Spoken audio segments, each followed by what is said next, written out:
Il y a des gens comme ça, ils commettent des grands péchés, ils ne voyaient pas ça. Les erreurs que les autres font, c'est sur ça qu'ils se focalisent pour le juger maintenant. Hein? Ah, il dit les musulmans, voilà ce qu'il fait. Surtout quand c'est un imam même qui fait une erreur. Ah, là c'est gâté. Tout le monde est content. Tous les hypocrites sont fiers de ça. On partage, on clique, on commente. Hein? Même quand les imams prêchent et puis on enregistre, même sur les réseaux, il y a des erreurs dedans souvent. Des gens qui insultent, tu vois directement leurs mauvaises intentions. Je nous parle d'Elon Musk. Elon Musk, on dit c'est lui qui est le plus milliardaire du monde, celui qui est le plus riche. En tout cas, pour nous les musulmans, le plus riche, c'est celui qui a pu prier les 2 rakats de Fajr. Et prier les 2 rakats de Fajr, nafila à la maison ou à la mosquée. Et prier les 2 rakats de Fajr avec l'imam à la mosquée.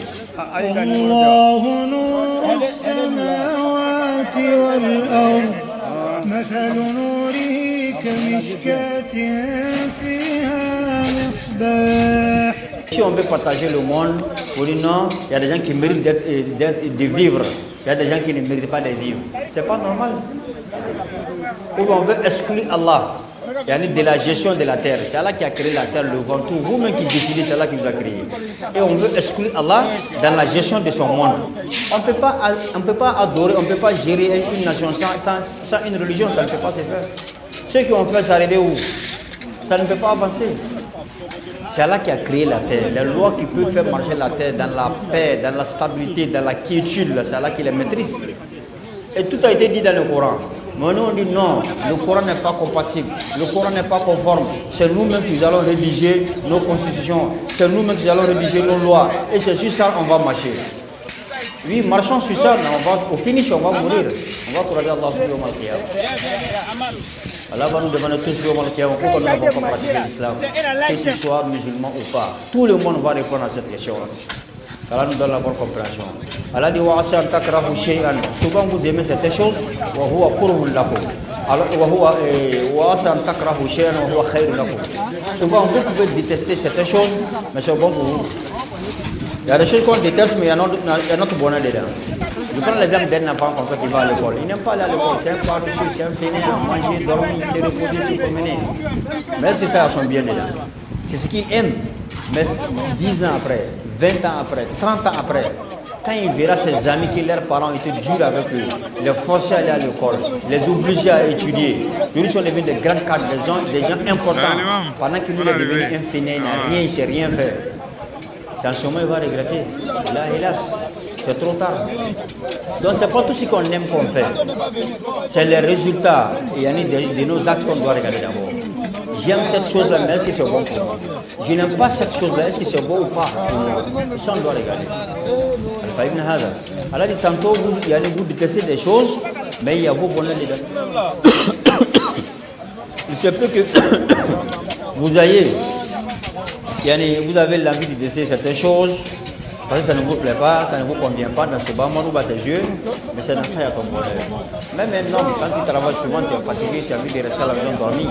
Mais si tu le fais 3 fois, 5 fois dans le mois, tu seras limogé du travail. Et ce que ton âme aime, mais il n'y a pas ton bonheur dedans.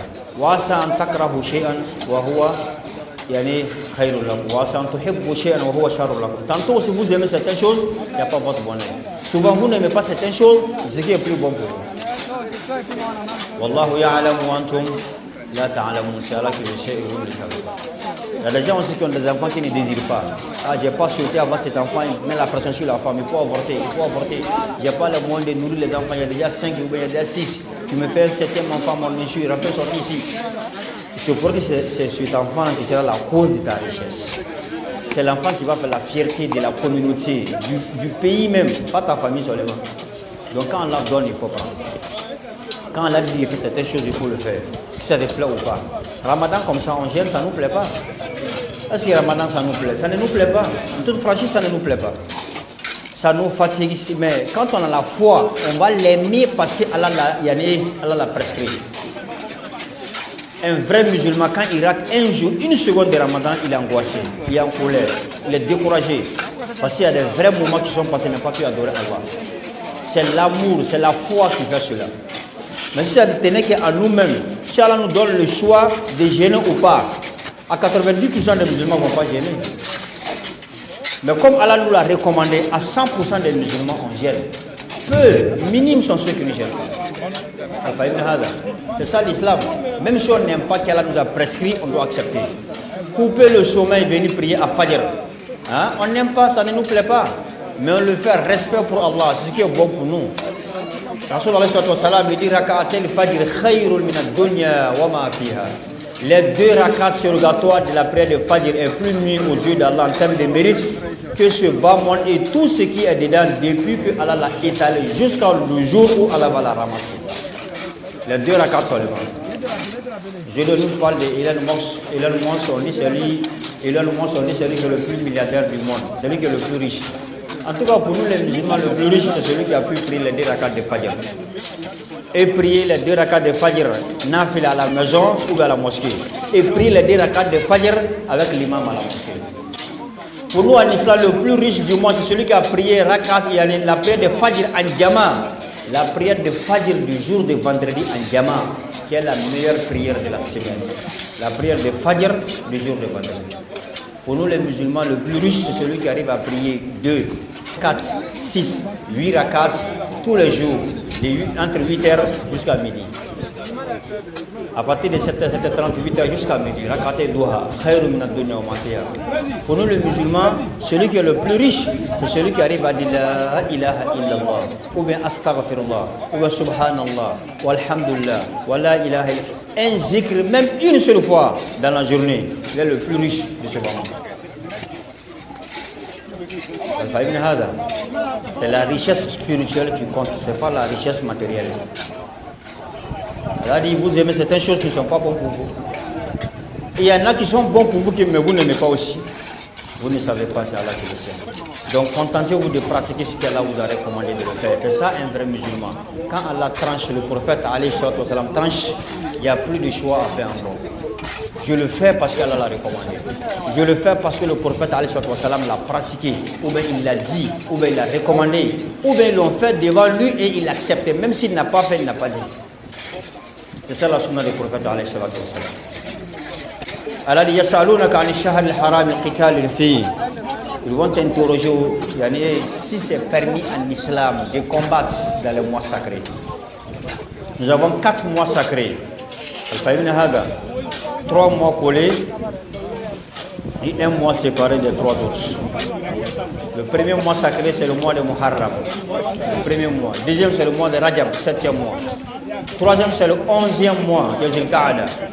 12e, c'est le 4e mois. 4e mois, c'est le 12e mois du calendrier, qui est le mois de Tabaski. Voilà les 4 mois sacrés. Il n'y a pas de combat. Même avant l'arrivée du prophète, les Arabes respectaient la sacralité de ces mois. Ils ne faisaient pas de combat. Même s'il y a des combats, que le mois là arrive, ils mettaient fin, ils temporisaient le combat. Respect pour ces mois sacrés. Donc une fois il y avait une bataille, le prophète a envoyé des gens à la fin de Jumada, le mois qui vient avant le mois de Rajab. À la fin de ce mois, il y en a qui parlent de 28, il y en a qui parlent de 27. Rasoul a envoyé des gens pour aller combattre à la fin de ce mois. Et il y a eu un mélange. Il y a eu une incompréhension au niveau des mécréants. Et vous croyez que le prophète il envoie les gens pour aller combattre dans le mois de Rajab. Donc ils vont venir demander au prophète, toi tu dis que tu es musulman, nous-mêmes on respecte le mois sacré, on ne combat pas dedans. Pourquoi toi tu envoies des gens venir combattre dans le mois sacré? Est-ce permis de combattre dans le mois sacré en tant que musulman? Là ils vont t'interroger à ce sujet. Dis-les, combattre dans le mois sacré est un péché grave. Ce n'est pas permis. Pour les musulmans ou pour les non-musulmans. Et pas que le combat. N'importe quel péché commis dans l'un des mois sacrés est un péché grave.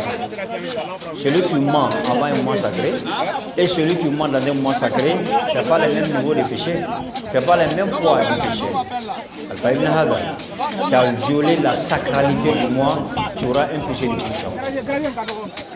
Allah dit le combat dans le mois sacré est énorme. Mais ce qui est plus grave, parce qu'il veut faire allusion aux troupes du prophète, pour dire que le prophète même en erreur. C'est ça leur intention. Il veut montrer que le prophète même ne respecte pas la sacralité du mois. Mais Allah va leur montrer ce qui est plus grave que combattre dans le mois sacré. C'est comme celui qui ne prie pas et il te dit non, le fait de consommer alcool, c'est pas bon. Hein? Par exemple, un musulman qui consomme l'alcool, par exemple. Et une personne qui ne prie même pas lui dit, toi, est-ce que consommer alcool est bon? Celui dit consommer alcool n'est pas bon. Mais ce qui est plus grave que la consommation d'alcool là, c'est le fait de ne pas prier. C'est le fait de ne pas être musulman. C'est le fait de commettre le shirk associé à Allah. Il y a des gens comme ça, ils commettent des grands péchés, ils ne voient pas ça. Les erreurs que les autres font, c'est sur ça, ils se focalisent pour le juger maintenant. Hein? Ah, il dit les musulmans, voilà ce qu'il fait. Surtout quand c'est un imam même qui fait une erreur, ah, là c'est gâté. Tout le monde est content. Tous les hypocrites sont fiers de ça. On partage, on clique, on commente. Hein?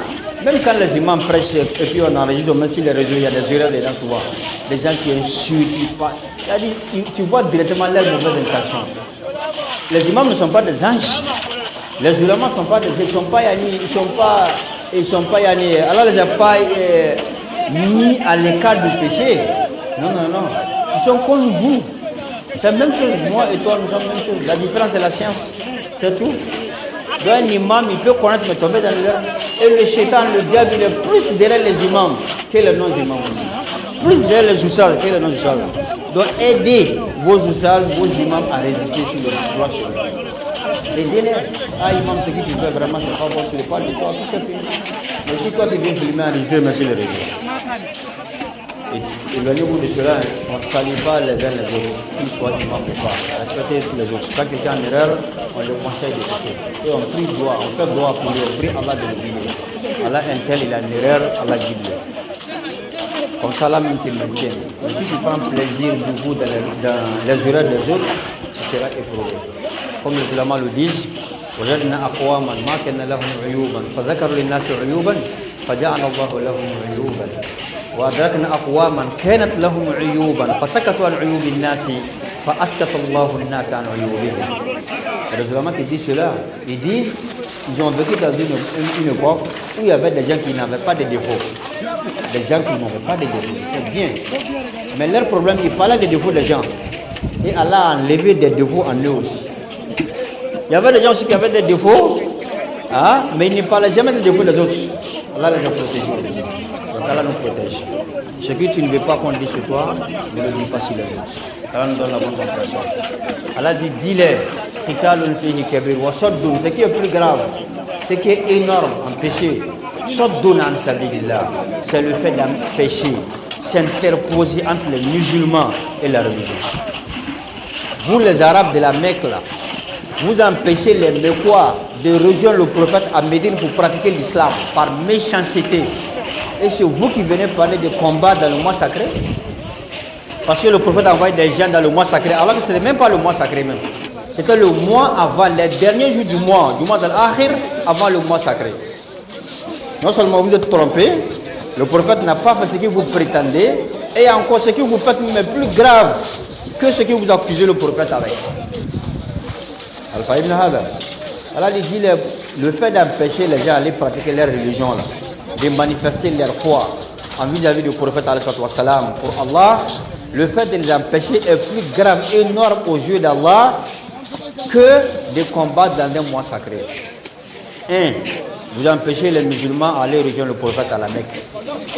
Qu'ils restent à la Mecque et à Médine. Qu'ils restent à la Mecque de gré ou de force. Les imposer la religion des fétiches encore. Allah dit wa ikhraju ahlihi minhu. Faire sortir les gens de la Mecque. Ils ont expulsé certains sahaba de leur bien. Toi, tu pratiques la religion islam là, ici à la Mecque, tu n'es pas la bienvenue.